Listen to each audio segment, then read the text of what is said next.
Fuyez les banquets, faites rêve à ton joyeux délire. Paris, triste cité, détourne tes regards vers le cirque où l'on voit aux accords de la lyre s'unir les prestiges des arts. Cœur, interrompez-vous, cessez, danse légère, qu'on change en torche funéraire ces feux purs, ces brillants flambeaux.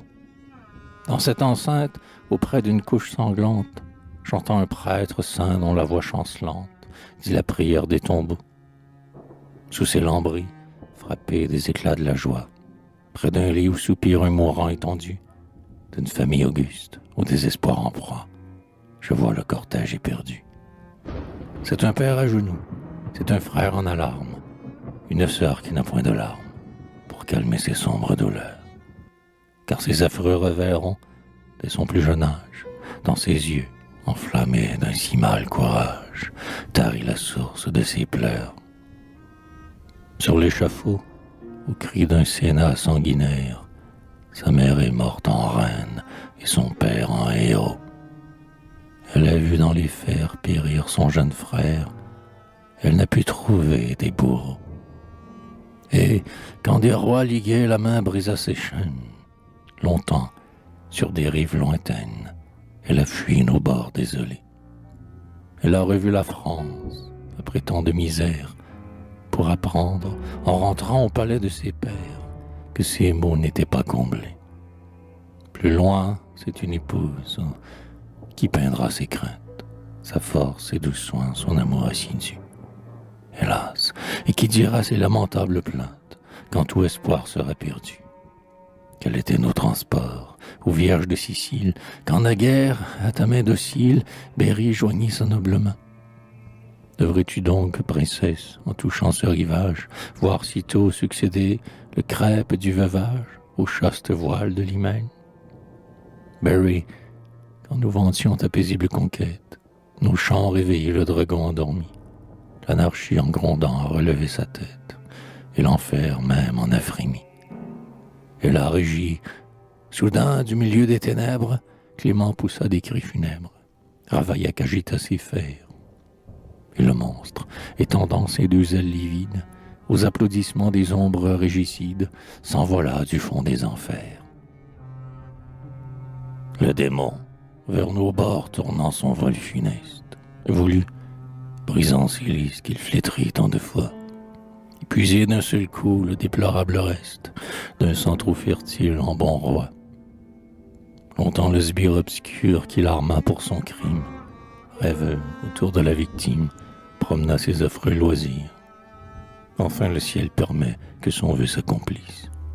Pleurons tous, car le meurtre a choisi pour complice le tumulte de nos plaisirs. Le fer brille, un cri part. Guerrier, voilé aux armes. En effet, la duchesse accourt en pâlissant. Son bras soutient Berry, qu'elle arrose de larmes et qui l'inonde de son sang. Dressir les funèbres, est-il quelque espérance? Hélas, un lugubre silence a condamné son triste époux. Assistez-le, madame, en ce moment horrible. Les soins cruels de l'art le rendront plus terrible. Les vôtres le rendront plus doux. Monarque en cheveux blancs, hâte-toi, le temps presse. Un Bourbon va rentrer au sein de ses aïeux. Viens, accours vers ce fils, l'espoir de ta vieillesse. Car ta main doit fermer ses yeux. Il a béni sa fille, à son amour ravi, puis des vanités de sa vie, il proclame un noble abandon. Vivant, il pardonna ses maux à la patrie. Et son dernier soupir, digne du Dieu qu'il prie, est encore un cri de pardon. Mort sublime, au regret, voit sa grande âme et pleure, porte au ciel des clameurs, au peuple désolé. Tu l'as trop peu connu, c'est à sa dernière heure que le héros s'est révélé. Pour consoler la veuve, apporter l'orpheline, donner sa fille à Caroline, la nature encore a ses droits. Mais, quand périt l'espoir d'une tige féconde, qui pourra consoler, dans sa terreur profonde, la France, veuve de ses rois? À l'horrible récit, quels cris expiatoires vont pousser nos guerriers fameux par leur valeur. Le rap qui ébranlait le bruit de leur victoire va retentir de leur douleur. Et toi, que diras-tu, chère et noble Vendée? Si longtemps de sang inondé, tes regrets seront superflus. Tu seras semblable à la mère accablée, qui s'assied sur sa couche et pleure inconsolée, parce que son enfant n'est plus. Bientôt vers Saint-Denis, désertons nos murailles, au bruit sourd des clairons, peuple, prêtres, soldats. Nous suivrons à pas lents le char des funérailles, entouré des chars des combats.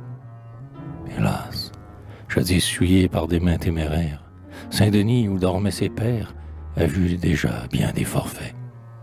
Du moins, puisse, à l'abri des complots parricides, sous ses murs profanés, parmi ses tombes vides, sa cendre reposait en paix.